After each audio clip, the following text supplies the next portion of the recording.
Hello प्यारे बच्चों, मेरे चैनल में आप सभी का बहुत बहुत स्वागत है। तो बच्चों, इस वीडियो में हम कक्षा 7वीं की हिंदी की बुक है जिसका पार्ट 7 है, नीति के दोहे। इसके क्वेश्चन आंसर हम इस वीडियो में सोल्व करेंगे। तो चलिए बच्चों, वीडियो शुरू करते हैं।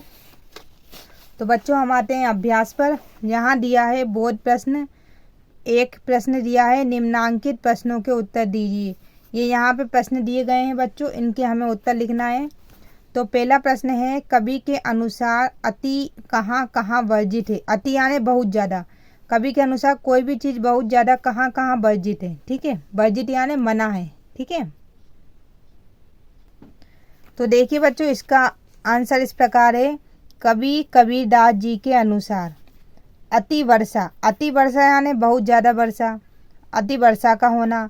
अति धूप का निकलना, आप निकलना भी बोल सकते हो या गिरना भी बोल सकते हो। जो कवि जी है ना, उन्होंने अपने जो दोहे में है ना, इसके लिए गिरना यूज किया है। ठीक है, मतलब उन्होंने बोला है धूप का गिरना, उनकी एक भाषा है ये, एक तरह से मानो तो।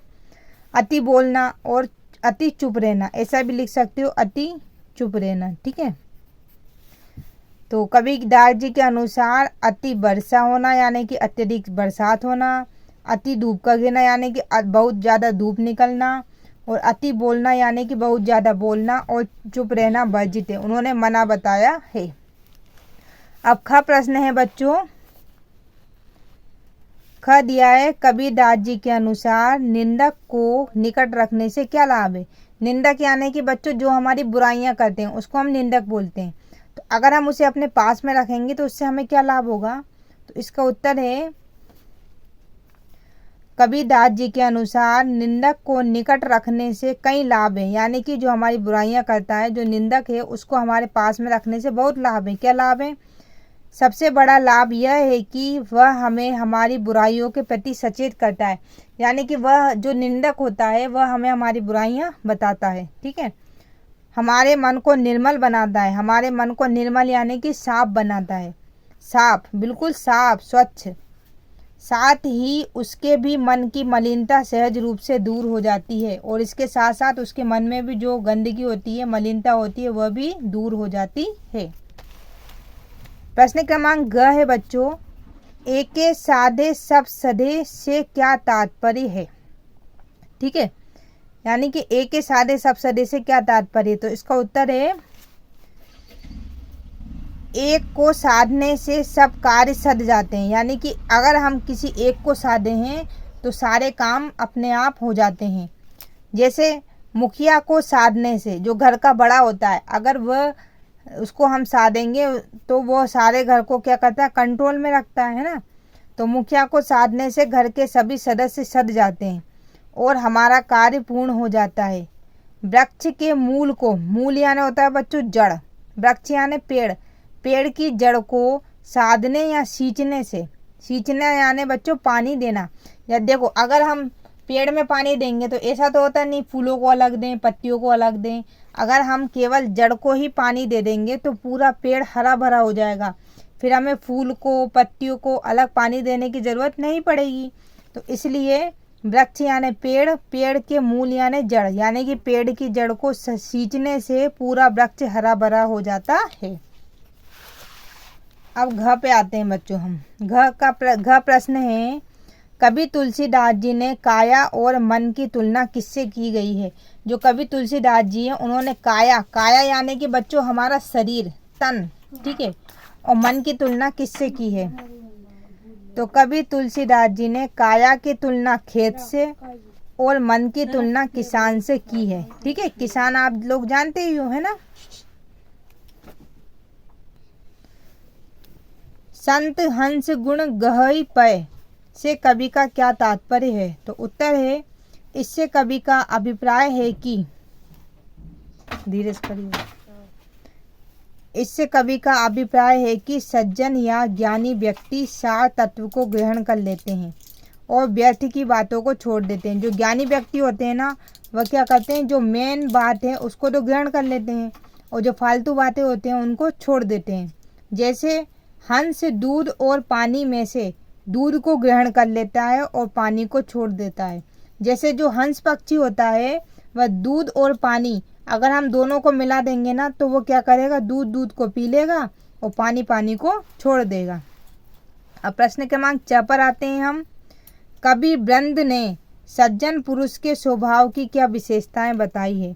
जो कवि वृंद है उन्होंने बताया जो सज्जन पुरुष होते हैं, जो अच्छे ज्ञानी पुरुष होते हैं, उनके स्वभाव की क्या विशेषता होती है।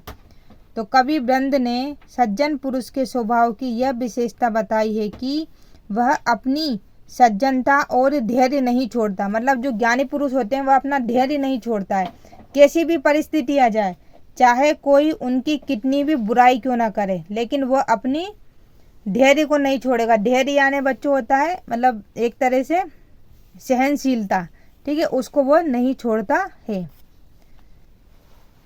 6 नंबर पे है भरपूर वर्षा कब होती है, यानी कि सबसे ज़्यादा पानी कब बरसता है। तो इसका उत्तर है बच्चों जब कलसे का पानी गर्म हो जाता है। कलसे यानी होता है बच्चों मटकी बोल सकते हो आप। आपने देखा होगा आपके यहाँ पर स्टील की मटकी होती है जिसको कहीं कहीं गुंड भी बोला जाता है, एमपी में गुंड बोलते हैं।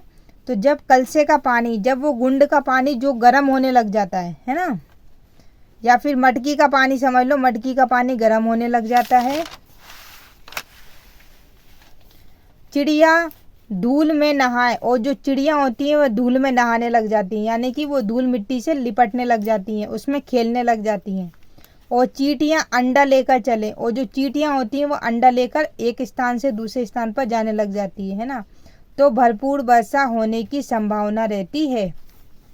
ज नंबर का प्रश्न है चने की अच्छी खेती किस प्रकार की मिट्टी से होती है।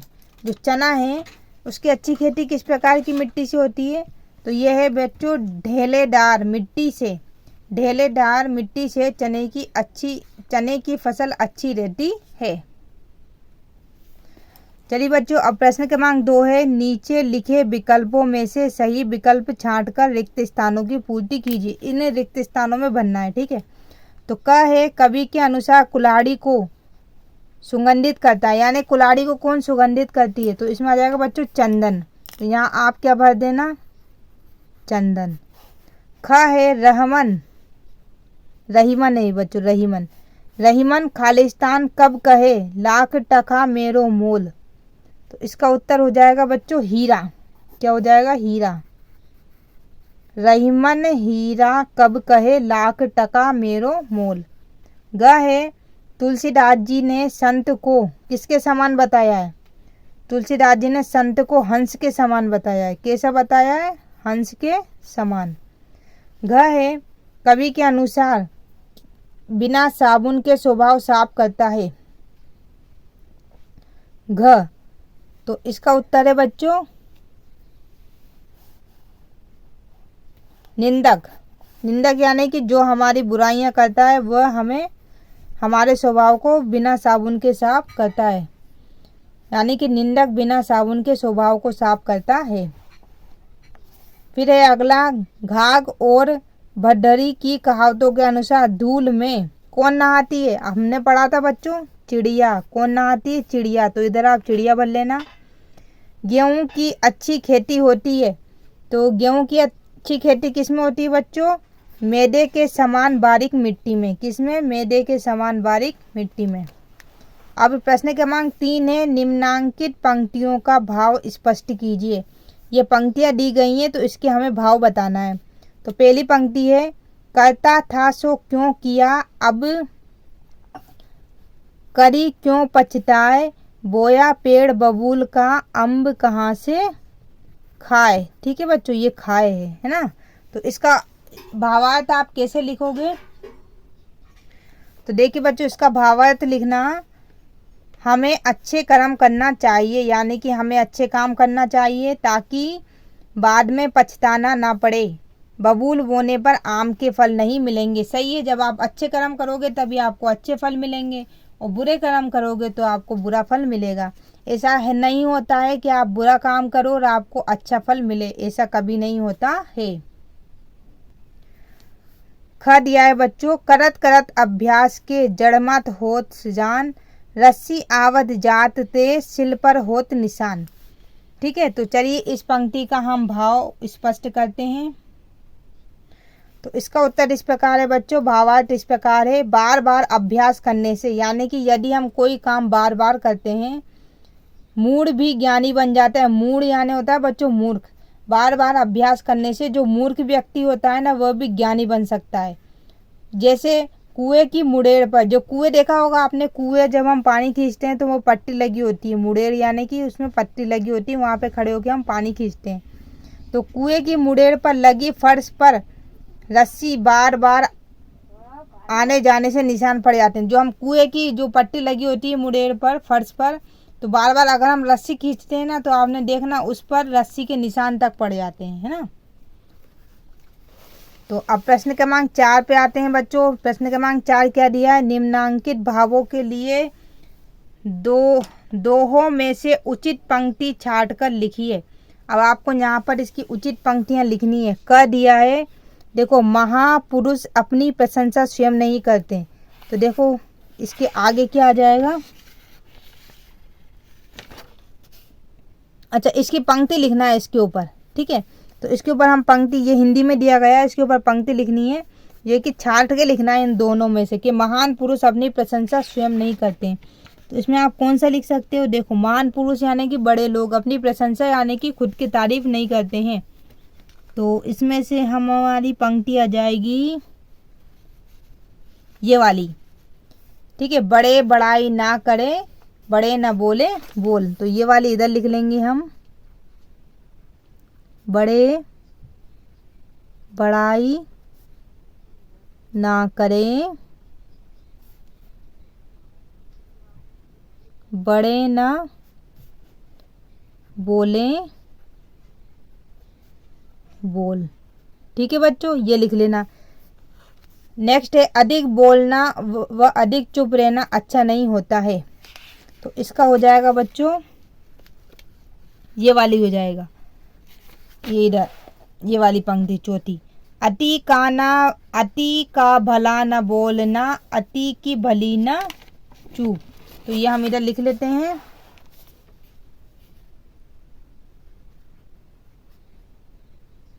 अति का भला न बोलना,